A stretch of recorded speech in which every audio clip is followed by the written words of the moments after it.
Welcome back to the Rebel's Edge from SIBO Global Markets. I'm Jon Najarian, my brother Pete joining me shortly, and we're welcoming a new richest man in the world to that title. A very enviable title, I might add. And all of that and more on today's Rebel's Edge. Bang.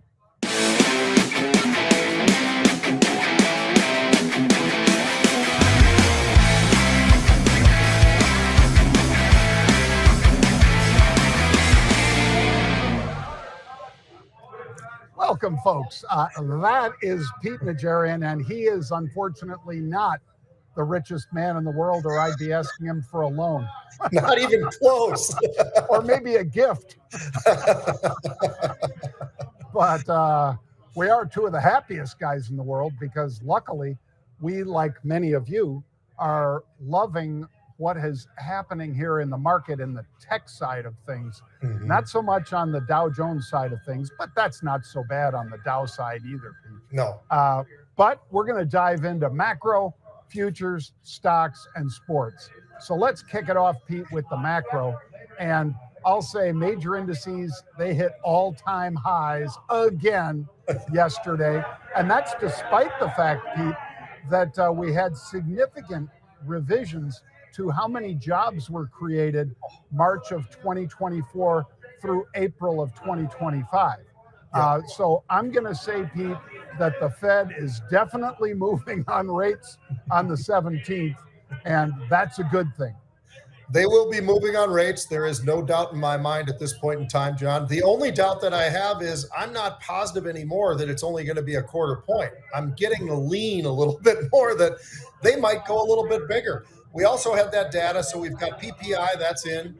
Now we're looking at CPI. So there's plenty of information that we're going to be going through and everybody's going to be talking about. But I agree with you. I think the Fed, I think that's a 100%er at this point.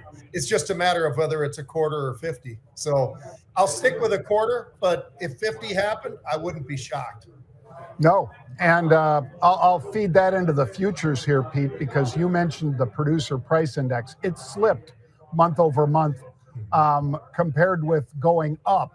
And so depending on how you view good news versus bad news and which one is going to cause the Fed to move more, the Fed has a dual mandate, meaning full employment, that's what their job is, as well as the inflation to try to keep that genie in the bottle. Well, they've been so focused on inflation, Pete, that they haven't paid attention to what you and I've paid attention to, and that was we had a 500,000 person revision downward as far as how many jobs were created just a month ago. And now, yesterday, we get another 900,000 jobs revised down. It's kind of funny, isn't it, how all these revisions are to the downside, Pete? In other words, maybe Trump was right. Maybe the lady that he ended up letting go was really not doing a very stand-up job. And it is funny, though, that they're not upward revisions, they're downward revisions. In other words, close to 2 million jobs for the last 2 years, not just the 500 and 900, but beyond that, Pete, were revised down. So were any jobs at all created with all this debt spending that we did in the prior administration? Basically, the answer is no. You're right about that. And as people are digesting all of this craziness that's going on, and including earnings, I mean, there's some crazy earnings, and we're going to be talking about that in a second. But the reality, John, is take a look at that volatility index, right? I mean, here we are at 1470. It's down a couple of percent today. It's been in a very tight trading range. And if you look at year to date, where's the low end? We're pretty close to there, right? So it's interesting. And I'd be curious to see if we see any volatility trading in the next couple of weeks. If the VIX itself starts to see somebody going for the upside, we've had one or two trades like that. But so far, we're hanging in there. Now, they did go further out in time when they were options. But nonetheless, I think it's pretty interesting to see where we are right now in that volatility index. Keep an eye on that, folks. That will be your guide. And it's been a great guide because, as you said, John, record highs, record highs, record highs. Yeah, almost every day, the big three are giving us record highs. So it's been an incredible run. I don't know how long you can do that, but I think from based upon what I've seen in terms of the options, it could go on for a little bit longer. Well, Pete, Lou Breen, which is he's a gentleman that works for DRW, Don Wilson's firm, and he had been predicting a 900 number revision. That's 900,000 folks. And we also had Zero Hedge accurately calling for the same. So those two both saying that the numbers were overstated by almost 1 million jobs just in this revision, Pete. The biggest revision in history really makes you sort of scratch your head. And I'm no conspiracy theory, but it isn't a theory. It's a fact when you have somebody that is this poor at their job, because that was the person's job who was in charge of this, and the numbers were just not believable. All right, we have a new richest man in the world. It is, of course, Larry Ellison, who still owns over 40%, Pete, of Oracle. Well, guess what? Oracle's up 40% today. That is an amazing number. It is exploding to the upside. And why? It's for a metric most of us have never really talked about or heard of. They missed on top line, they missed on bottom line, only slightly, but they crushed on remaining performance obligations, RPO. Again, Pete, I'm not going to pretend I've ever focused on that before, because I haven't. But the RPO, according to people like at Jefferies, they say this went nuclear at $455 billion. So remaining performance obligations, in other words, basically the backlog, if you want to look at it that way, Pete, exploded at Oracle. And you know what? We had unusual in here, Pete. We always love to cite that when we have it. Take a look at those two, folks. End of June, 34,000. That's 3.4 million share equivalent. And then the end of July, what is that? 51,000, Pete. That's 5.1 million shares of, at that time, a $244 stock. Well, guess what? Stock goes through 336 today. In other words, it's an explosion in the upside shares of Oracle, as well as the wealth of one Larry Ellison. Oh, Larry Ellison's doing pretty well. And I think we've got a picture, because we'd like to show Iron Man to everybody out there when we talk about Larry. Yeah, there he is. I mean, he is Iron Man. That is who this guy is. And you were exactly right, John. I mean, this RPO thing, we've never talked about that before, but I think it is worth looking at. The fact that $455 billion total in that spot. I mean, holy smokes, we are talking about something really big. Did he miss? Yeah, they missed by a penny on the earnings. They missed very fractionally on the revenues, so those weren't huge. Matter of fact, I'd just say they were closer to in line. But the other thing, and you mentioned Jefferies. Jefferies took their price target up, John, from 270 to 360. So a nice big move there. And then when you look at the cloud revenue itself, that was up 28% year over year. So just about every metric on that side of the ledger starts to point to something really good. And I think it's something that we've talked about this for a long time. When were they going to catch up in the cloud? I think they've caught up, and they might have passed up just about everybody. And I think Iron Man is the big winner here, not just personally, but for the rest of the 60% who own Oracle. They're pretty happy right now to see what's going on with that stock. Yeah, an absolutely enormous beat on that RPO, which was up 360%, Pete, to 455 billion. Again, we got to be focused on that, I guess. And by the way, you should be focused, folks. Yep, I'm talking to you. You should be focused on what we do at the Rebel Boot Camp, because we're going to show you how to trade these kinds of readings like we just had, because Oracle was moving up slowly, not making a leap like it did today. It was churning from end of June. It was $220 a share, went up to $244 a share at the end of July. You want to know how to trade that? Come to the Rebel Boot Camp virtually. Scan that QR code, and you could be joining us. We're going to show you how Pete trades it, how Ryan Mastro trades it, how Brian trades it, how I trade it, how Bill Johnson trades it. We've got our whole crew down in Aventura, Florida, for this September 19th and 20th. Grab that QR code, come join us virtually, and you get that $200 that I've spoken of before as an added enticement that you can spend on education or subscriptions. We've got both at marketrebellion.com/get started, but make it easy on yourself. Just scan the QR code and then speak to one of our sales reps about it. Just a fabulous time we're going to have. All right, Pete, what about Chewy? Yeah. I mean, the chairman of this one's no Larry Ellison, but he is very active in what he does with this stock and other stocks. And we're used to reporting positive news from Chewy. Shares, going up double digits, not falling double digits, but even though they lifted guidance, they were overshadowed by the lack of a bottom line beat that they were really counting on. And for that reason, Pete, shares were moving to the downside. And I'm not going to, crap all over this report. I didn't think this one was bad either, but I think that the guidance alone wasn't enough to overcome their miss. No, and the one thing that I took away from this, John, when I was reading about this, I was thinking, why isn't this stock up a little bit today? I looked at some of the numbers that they put up and everything, and it was not huge. It wasn't monstrous beats, but they were beats, and they revised and they actually lifted up their guidance. But I think what we're seeing here, and one of the things that I read about was that they are starting to see a little bit of a slowdown in terms of the market itself and people's want to go and get some of the items that they used to get. There's definitely slowing down. They're hitting the brakes just a little bit.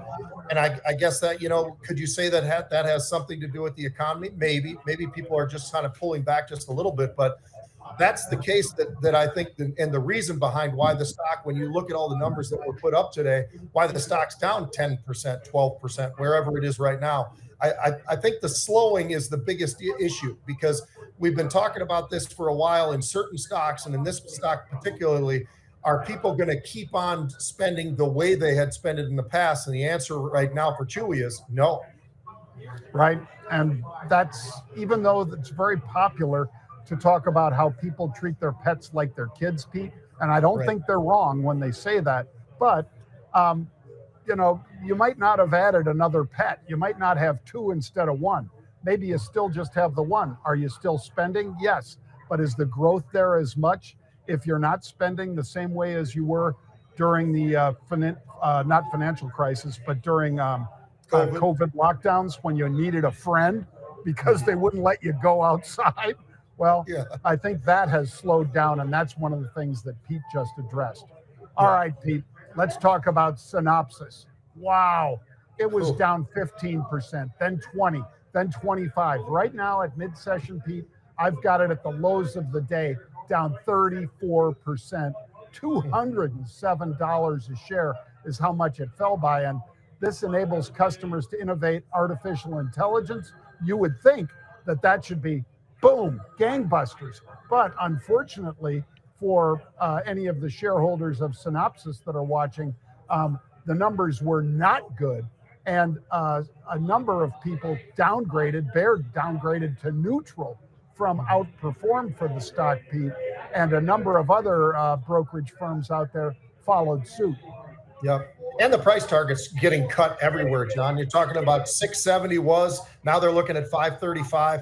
When you look at their guidance too, it was a little bit weaker for Q4. It was a little bit weaker for the full year. And they talk about a China slowdown and all this. This is a stock that's gotten absolutely clobbered. And by the way, with this move to the downside, not surprising, but I just think it's worth saying the volumes there are absolutely incredible, John. Pretty close to a 10x in terms of the volumes, the turnover today. So that's another part of this whole thing. But as you mentioned, they went from an outperform to a neutral. This is a stock that's gotten hammered and absolutely about as hard as I've seen a stock getting hit. This one is incredible the way they're hitting to the downside. I don't know that you want to jump in there. I mean, a lot of people would say, well, that might be an opportunity. It might be, but I think that you might want to be a little bit patient with this one because it's basically getting sold off for all the right reasons. And I think that's something that you got to keep in mind. And maybe we got to redo how we think this stock is going to be doing into the future. It might take a little bit of time for them to make a turnaround. Right.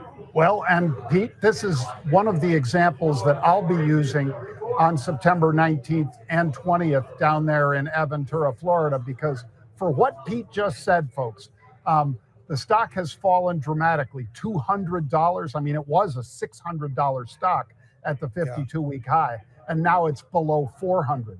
So is this a situation that you'd like to step in, but you really are worried that what if they have another oopsie and it drops by another $100? That vaporizes cash pretty fast. We're going to show you how we would trade a stock like this down there in Aventura. Again, if you grab that QR code that I'll share with you at the end of the broadcast today, again, you should come down and see how I trade it, how Pete trades it, and how smart traders like the ones behind me here at SIBO Global Markets, how they would likely trade it when a stock is as volatile as this one has been.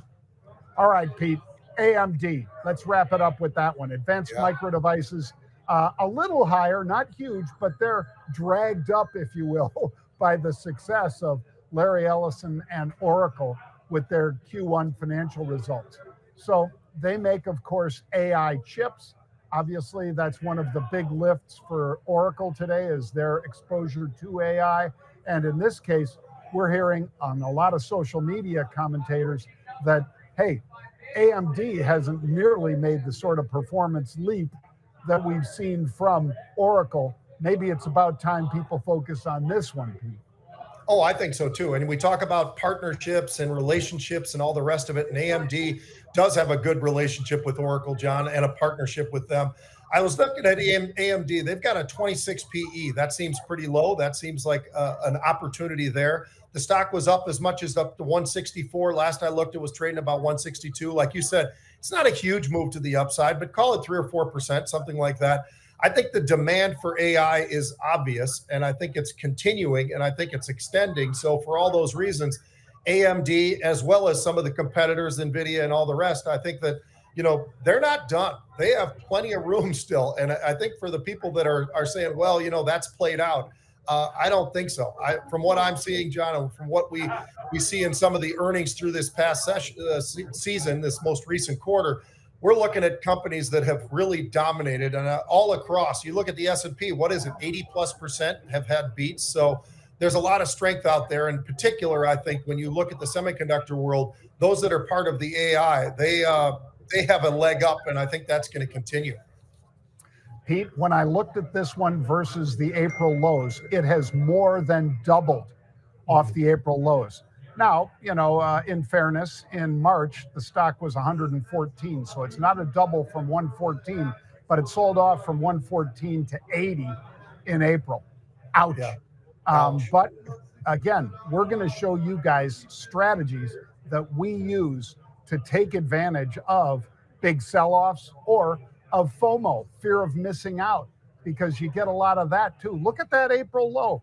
That was obviously fear. Not fear of missing out, but fear. And look at the double you got since then. So is it at the 52-week high? No. But if you want to play for a recovery from fallen angels or maybe a little FOMO, stocks that have gotten too frothy, we're going to show you strategies for both. We're also going to show you strategies for that flat market. What if we flatten out, Pete? Not that I'm predicting it, but what if we flatten out for a quarter or two? How could you glean some cash, get some revenue, some cash flow, as Grant Cardone likes to say? Well, how do you get that? We're going to show you how. You got to sign up though, folks. Grab that QR code. You don't have to fly. You don't have to get a hotel room. You don't have to pay the thousands of dollars that many of the folks that are joining us in person paid. Instead, you can get a virtual pass and see everything on stage from every one of the speakers with that virtual pass and the $200 credit for education or subscriptions. You won't find a better deal out there, folks, so check it out. All right, Pete, take it over rather, with some of the sports that you like to focus on at the end of the show. Absolutely. We'll have a little bit of fun with this. We'll be quick with this too, by the way. But the week, this week, I think I've got the game of the week, John. And I don't. I say that, you know, there's always going to be great lineups here and there and everywhere. It's still obviously very early, but Washington going to Green Bay at Green Bay, I think is going to be a lot of fun. These are two up and coming types of teams, right? I mean, last year they showed us something. This year, I think the opening week, they showed us a lot more. And I think that when you've got two young quarterbacks like we've got, Jaden Daniels is absolutely a guy that you just want to watch because he's so much fun, John. He's able to do a lot with his legs. Matter of fact, he also is throwing the ball around like no quarterback that we've seen as far as a young quarterback. What he's done has been really impressive because he's not a guy who's thrown a lot of interceptions. He's a guy who seems to be able to maneuver his way around. So you've got Jordan Love on one side, you've got Jaden Daniels on the other side. Deebo Samuel is now one of the receivers at Washington. He had 7 catches for 77 yards this past week. These are two fun NFC teams that are going to be going at each other. And, it just makes it that much fun going into the week. And I think what we should do is, what do you think? Who's going to win this game? It's at Green Bay. Jordan Love looks pretty daggone good. Micah Parsons stepped in and played a little bit, didn't play the whole game, but played a little bit of the game, managed to get a sack in that short period of time. The guy is an animal. Who do you like in this game? Right now, it looks like the Packers are favored by about 3.5. So that makes it a little bit more difficult because, it could come down to a field goal. But what do you think in this game? Who do you think is the better team? I think Washington is a quick strike team, Pete. Yep. And I think Green Bay is a grinder. Even though they can also quick strike. I think Washington, in my mind, gets the advantage on that quick. You make one mistake and Jaden Daniels will make you pay. But keep in mind, he is 24 years old, which is plenty young, obviously. This is his sophomore season. Meanwhile, Jordan Love's only 26, Pete, and he's already signed the biggest quarterback contract in Packers history. And he's likely to do another one in the coming years. So they're both great quarterbacks. I like how they run their teams. Both of them very enthusiastic. I will say that the difference maker, Pete, might be what we were talking about last week, which is Micah Parsons. Now, the Commanders have a great defense, in my mind, but I think the Packers are better. I'm going to say it straight out. The Packers defense is better. They're playing at home. They're going to have all 80,000 fans all jacked up for this one. And if they beat Washington by more than 3.5, which is what I'm predicting, they could be on their way to a lot of accolades this season because nobody wants to play in Green Bay for the playoffs, Pete. So if they can stack up a bunch of wins, even your Minnesota Vikings, who finally have found their quarterback, and the kid hung in there. I will say J.J. McCarthy hung in there despite the fact that Kevin O'Connell, the coach, was not being very generous to him, giving him time to get to the line of scrimmage. They were breaking the huddle late. But anyway, the real issue here is Green Bay could be the best team in the Norris division. And we'll find out pretty soon as perhaps this Sunday, whether or not the Packers, or this week rather, whether or not the Packers, because it's Thursday night game, right, Pete? Right. Yep. That makes it even more fun. I mean, the fact that it's a Thursday night game and both teams already won within their own division because Washington beat the Giants and Green Bay beat Detroit. So it's going to be a lot of fun. And you know what? I think I lean towards you only because it's a home game for Green Bay. If this was at a neutral site or if this is at Washington, I probably would be going the other way. And of course, I think that line would look a little bit different too. How about this, John, for a second one? So NCAA football, we talk about all these great teams and historic teams, and you talk about Alabama and you talk about Penn State and Ohio State and Michigan. How about the days when UCLA used to have a pretty good football team? They haven't had a really good football team in a little while, John. And it's gotten a little bit uglier because they are now 0-2 in the season so far.